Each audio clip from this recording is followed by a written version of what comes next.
Hello guys, എല്ലാവരും സുഖമായിട്ടിരിക്കണോ? ഇവിടുത്തെ ഇന്നത്തെ സ്പെഷ്യൽ ഇതാണ് കേട്ടോ. ചക്കക്കാലം തുടങ്ങിയപ്പോൾ മുതൽ വെയിറ്റ് ചെയ്തിരിക്കുന്നത് ഈ ഒരു കറി ഉണ്ടാക്കാനാണ് കേട്ടോ. ചക്കുപ്പേരിയും എലിശ്ശേരിയും ചക്ക വറുത്തതൊക്കെ ഇഷ്ടമാണെങ്കിലും ഈ ചക്ക നമ്മുടെ പോത്തിറച്ചിയുടെ കൂടെ കുഴഞ്ഞു മറിഞ്ഞു വരുന്നതിൻ്റെ ഒരു സ്വാദ് അതൊന്ന് വേറെ തന്നെയാണല്ലേ.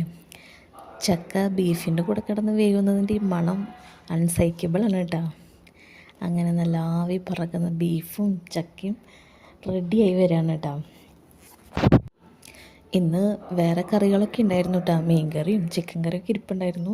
പക്ഷേ ഇവനുണ്ടെങ്കിൽ പിന്നെ വേറെ ഒന്നും വേണ്ട കേട്ടോ. അപ്പോൾ ഇന്നിത് മാത്രം കൂട്ടിയാണ് ചോറ് കഴിച്ചത്. അങ്ങനെ നല്ല അടിപൊളി ബീഫും ചക്കയും കൂട്ടിയൊരു അടിപൊളി ഊണ്. അങ്ങനെ ഊണൊക്കെ കഴിഞ്ഞ് കുറച്ച് നേരം നമ്മൾ വർത്താനൊക്കെ പറഞ്ഞിരുന്നപ്പോഴാട്ടോ ഓർത്തത്, ഇന്നലെ നമ്മുടെ മാവിലൊരു മാങ്ങ പൊട്ടിച്ച് വെച്ചിരുന്നു. 2-3 തരം മാവുണ്ട് ഇവിടെ. പക്ഷേ ആദ്യം പഴുത്തത് ഈ മാങ്ങയാണ് കേട്ടോ. ഈ മാവിൻ്റെ പേരൊന്നും എനിക്കറിയില്ല. പിന്നെ ഇത് നമ്മൾ വരാക്കര പോയപ്പോൾ അപ്പച്ചൻ അവിടെ നിന്ന് തന്നു വിട്ടതാണ്.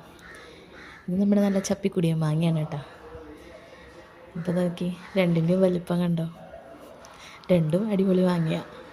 അങ്ങനെ അതൊക്കെ കഴിച്ച് ഒന്ന് മയങ്ങിയിട്ടാണ്. പിന്നെ 4 മണിയായപ്പോൾ അമ്മ പുറത്ത് പോയപ്പോൾ പഴംപൊരി വാങ്ങിച്ചിട്ട് വന്നിട്ടുണ്ടായിരുന്നു. അപ്പോൾ അതും കൂട്ടി ചായ കുടിച്ചു.